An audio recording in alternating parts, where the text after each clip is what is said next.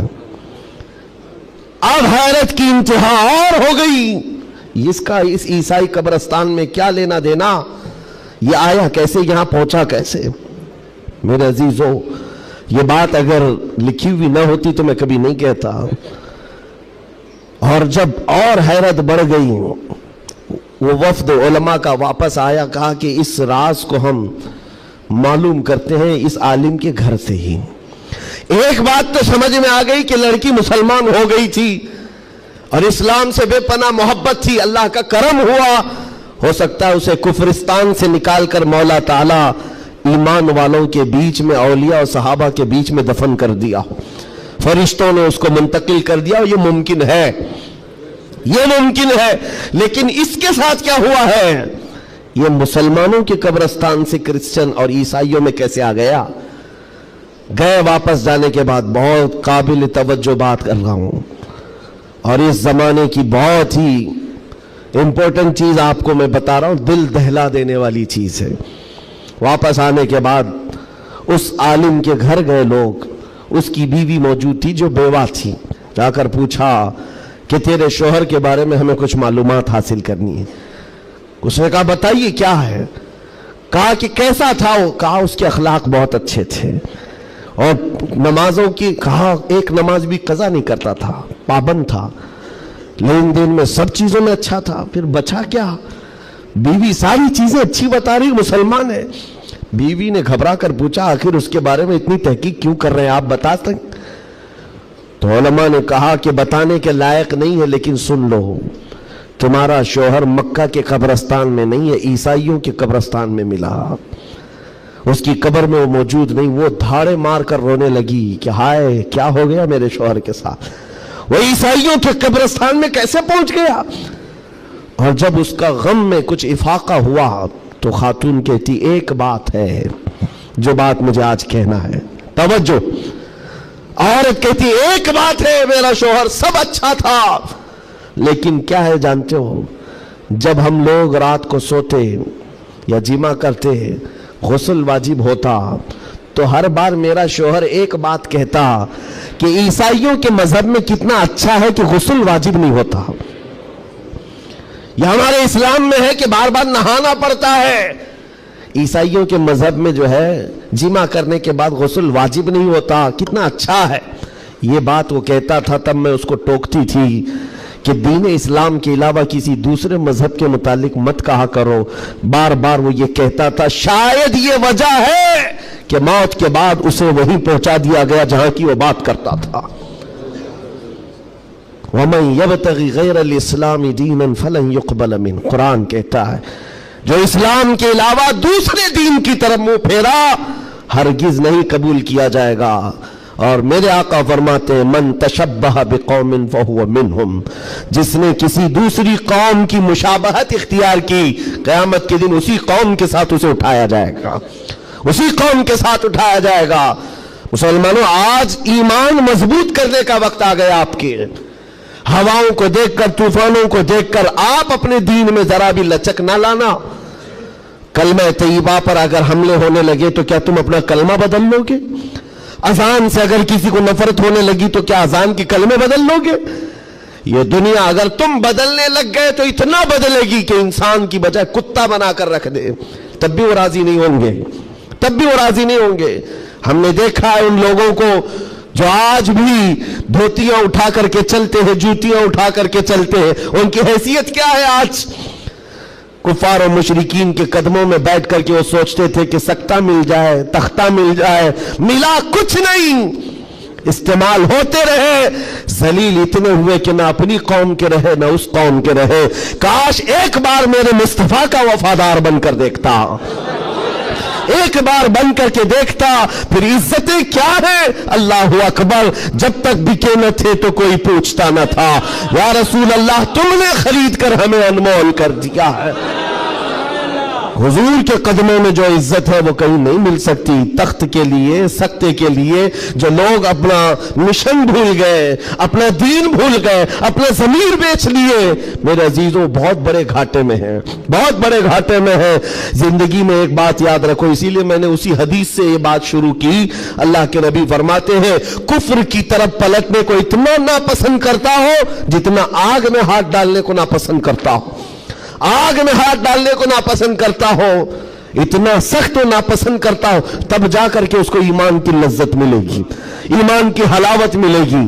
آج اپنے بچوں کو بھی یہ نصیحت کرو، کفر کی آندھیاں چلی ہوئی ہیں، تمہارے بچوں کو اسکولوں میں کب کافر بنا دیا جاتا ہے پتہ ہی نہیں چلتا، کب تمہیں کون سے بھجن سکھائے جائیں، کون سے گیت سنائے جائیں جس کی وجہ سے بندہ کافر بن جاتا ہے، اسلام سے اس کا تعلق ہی ختم ہو جاتا ہے۔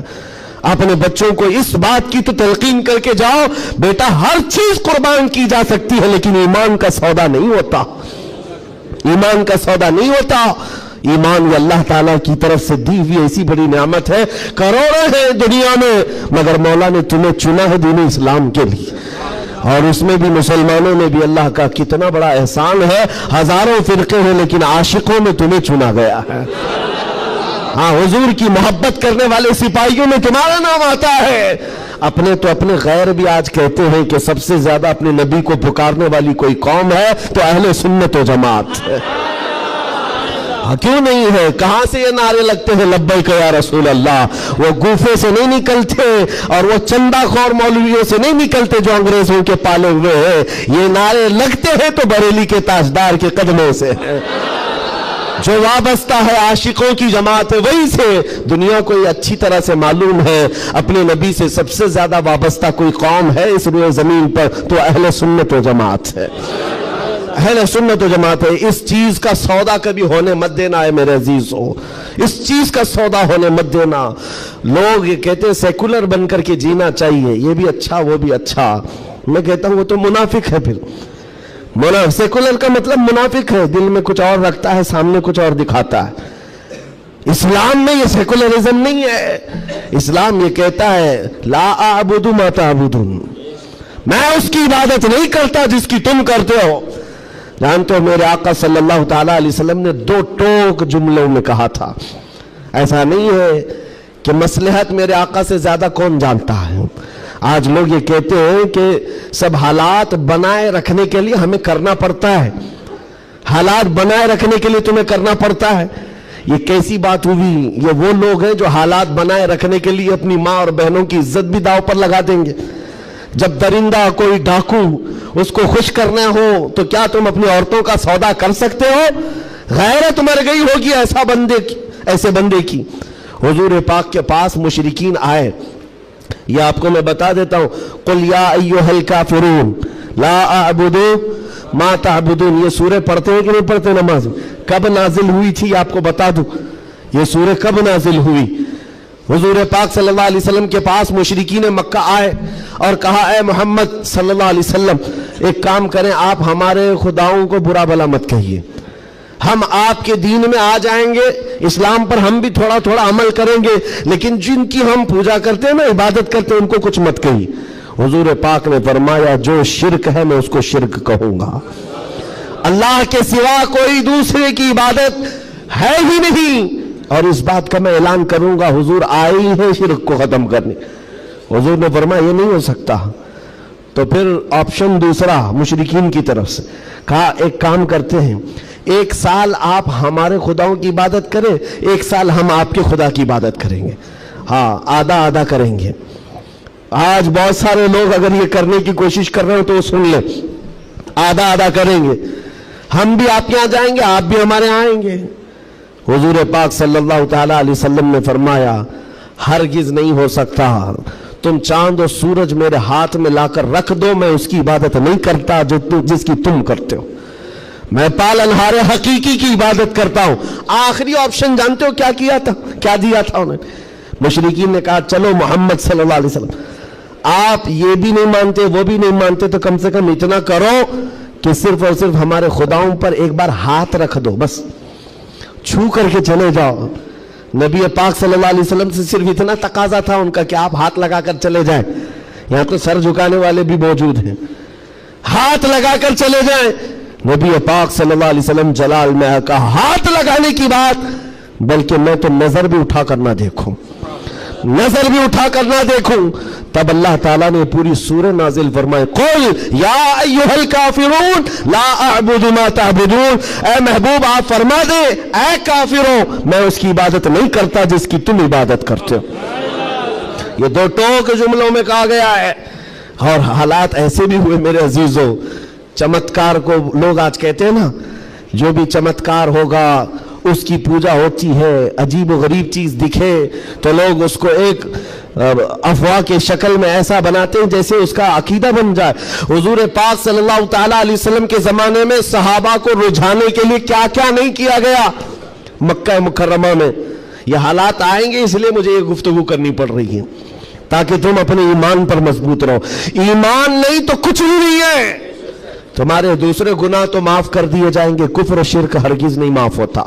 ان اللہ لا یغفر ان یشرک بہ ویغفر ما دون ذلک لمن یشاء، رب تعالیٰ فرماتا ہے شرک کو اللہ ہرگز معاف نہیں کرے گا، اس کے علاوہ جو بھی ہے اللہ معاف فرمائے گا۔ ایمان ضروری ہے۔ صحابہ کا ایمان ختم کرنے کے لیے کیا کیا گیا؟ اتفاق ایسا ہوا کہ مکہ میں ایک بھگوان بولنے لگ گیا، پتھر کی مورت تھی اور پجاری بیٹھا ہوا تھا، اچانک پتھر جو ہے بات کرنے لگ گیا اور بات کر رہا ہے، ظاہر سی بات ہے یہ عجیب و غریب چیز ہے نا، یہ اس دور میں ہے۔